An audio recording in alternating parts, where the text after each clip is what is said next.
Assassin's Creed Shadows, whose main protagonist is called Yasuke. I've actually got around to saying that now properly. Somebody's going to correct me in the comment section and say, no, it's Yasuke, but it's apparently pronounced Yasuke. Holy moly. So, my little wallflowers, I hope you can see my ugly little face today, because what a video I have in store for you, ladies and gents. It's going to be rather interesting when I start to unpack this. When you start going down that strange rabbit hole on the internet, and you can stop with that dirty talk about rabbits and their holes. Wait until I get into this video, because, oh no, my light's about to fall down. I don't believe it. Why are you doing this?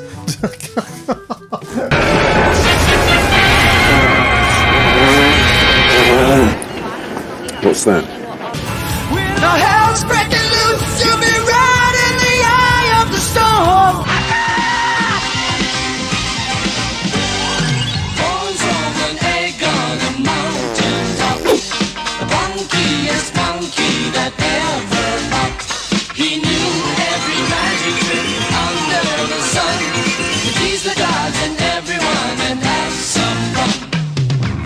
Monkey magic, monkey magic.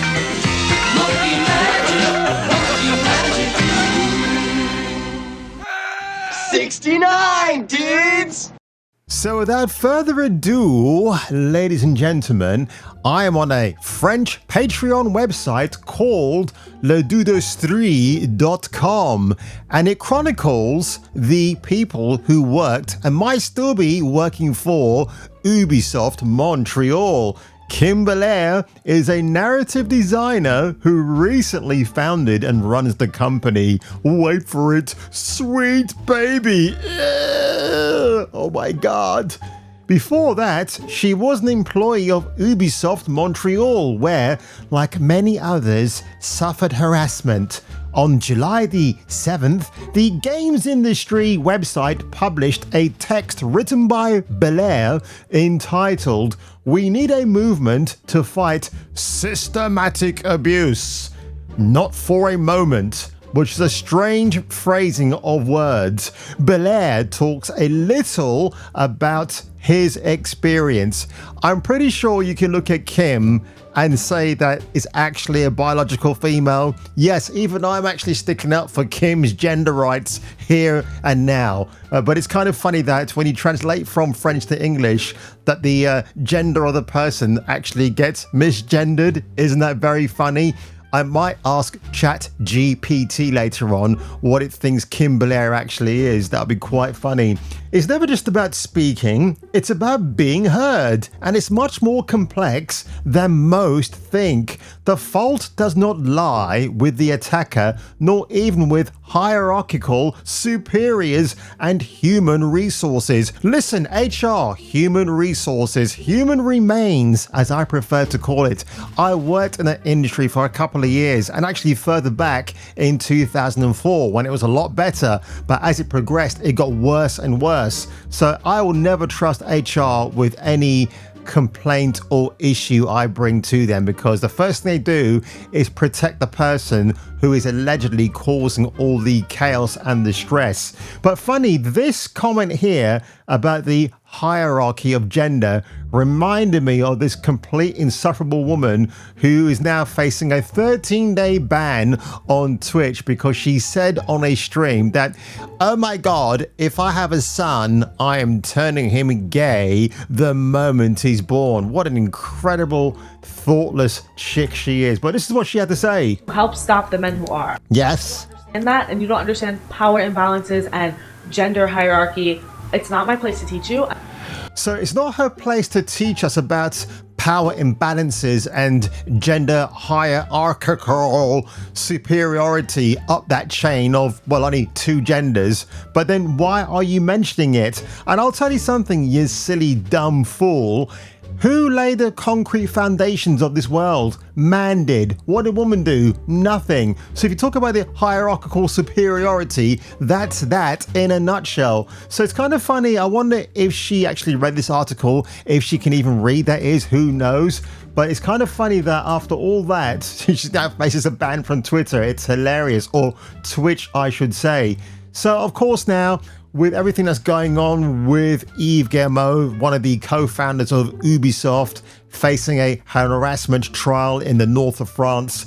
That's still going ahead, apparently. And I do mention Yves Guillemot and his god-awful brother Christian, because I'm pretty sure those two were very privy to what was going on at Ubisoft with all the allegations. I think even they were accused of partaking in certain after-event show parties for Ubisoft. It wouldn't surprise me. The games industry, the video games industry, as much as I love it, it's not unionized. It probably will be eventually, and with that will come a whole set of headaches for the unions and HR who are involved. But of course, now when we go to LinkedIn, have a look at this, ladies and gentlemen. If you want to know how bad Ubisoft are getting now with the DEI and the ESG cum-glugging machines that they're just guzzling every minute, Rashi Seeker, it's a she, her. Oh my God. Excited to share that I was recently promoted to Chief Diversity, Inclusion, Accessibility and Social Impact Officer. Not sudden impact, that 1983 classic with Clint Eastwood reprising his role as Dirty Harry Callahan. No, this is social impact. Doesn't have quite the same ring to it, does it? This promotion is a testament of the impactful work that my fantastic team is engaging in alongside our talented colleagues at Ubisoft.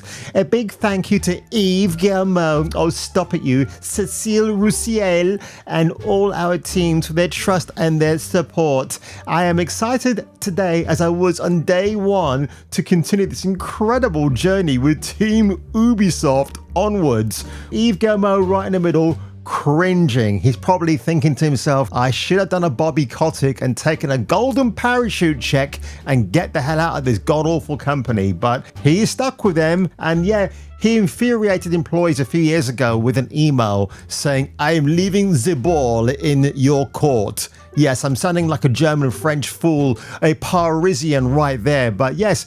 And then he had to apologize for the email saying, I did not mean to say, leave the ball in your court, you stupid idiots. I wanted to tell you that you must develop a game and tell me what you come back with. Something like that. But I mean, that's not how you inspire employees. Again, I don't understand why people like Yves Guillemot with a massive forehead is even a CEO of this department, because you need someone like me who can go in there who actually understands video games, who enjoys playing them most of all, because I bet you this guy doesn't play anything at all except with himself, and that's all I'm going to say on that matter. Now it is time for a break, so let's break. But Learning the Law published this photograph yesterday.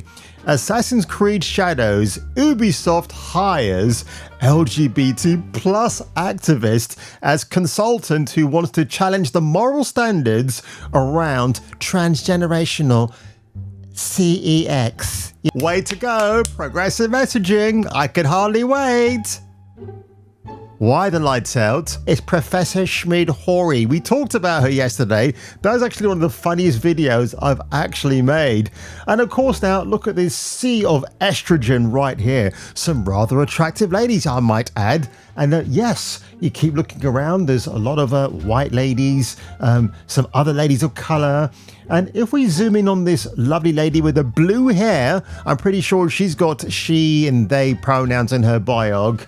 Who is standing right behind her? It's Kim Belair. I don't want to be, you don't want to have eyes on me, especially in the video game industry. I'm like, it's not necessarily that you want to be. So this photograph, it looks like it was taken around. Well, actually, I can timeline that for you in a minute because I did some digging around on Google searching, and it was interesting what I found. So when you compare this team to the guys right here working on Tom Clancy's The Division, doesn't that tell you everything you need to know? I mean, that's all I'm stating, ladies and gentlemen. That is pretty hilarious. So the art of these guys is staying in plain sight. But quite clearly, Kim Belair doesn't understand that phrase because, yeah, she's there in plain sight. And at first, I actually thought this might be a fake picture of her, like somebody's taken an AI image or they've just cut and pasted it. But as you will see, that is not the case. Of course, now I found some more things with Kim Belair right here just to reinforce the message what Sweet Baby Stink are all about. I shall play you a quick excerpt right here. Continue to be solid collaborators throughout the course of it, provide clear direction. Okay, Mr. Preston. And help build that foundation and also be able to be flexible enough to understand, like, this is the world that's been built. What do we do to plus one that? What do we do to, like, continue to... What do we do? Sweet Baby Inc. What do we do? Can we do on you, please? Convert that into something more meaningful for this story we're trying to tell in this part of the world.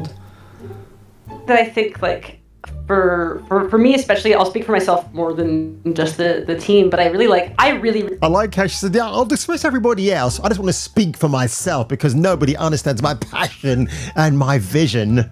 Really like working on, like, established stories and established IPs and established things like this, because I think that, like, I've definitely reached a point in my career where I've worked on a lot of different things, and it's such a different experience. Like, we've done a couple projects on our own with Panic for the Playdate and some little things like that, or had more stuff that we were able to create ourselves.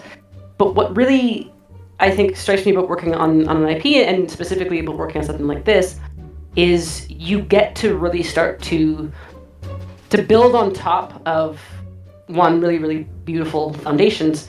But what that means for me is that, like, it's a chance to go, okay, well, what do people love about this? What do you as creators value? Yeah, what she's saying there is basically that there's already an established foundation, an IP. We're just going to go in there as Sweet Baby Inc. and mess it all up and give you something that you're supposed to have had in the first place. That's what it's all about. So when you get idiots like David Jaffe who does that fawning thumbnail, oh, leave Kim alone. Oh, no, shut the fuck up, Jaffe. Nobody wants to listen to you and your big stupid man beard talking about all Sweet Baby Inc. or anything good in the world. No, they're not. They're actually helping to try and destroy video games as an entertainment medium I've always loved. In fact, I'm even wondering right now if I want to keep my existing film collection and maybe just swap it out for games entirely. But then again, I do care about the preservation of movies, and I'm going through a Gene Hackman phase at the moment, and I actually want to order quite a few of his back catalogue of movies. Bat 21, The Domino Principle, probably, I Never Sang for My Father, The French Connection 1 and 2. Oh my god, that guy is he's just like one of the greatest actors ever. From Rockbridge, that arrived last Friday. Last Friday? Read it! You wild bitch. Sheriff murdered, church meeting bombed. Ubisoft as a company, and trust me folks, I'm coming back to Kim Belair in a few moments, but I remember talking yesterday about the fact that they have these educational videos on some of their video games. And this is just more slop from Ubisoft right here.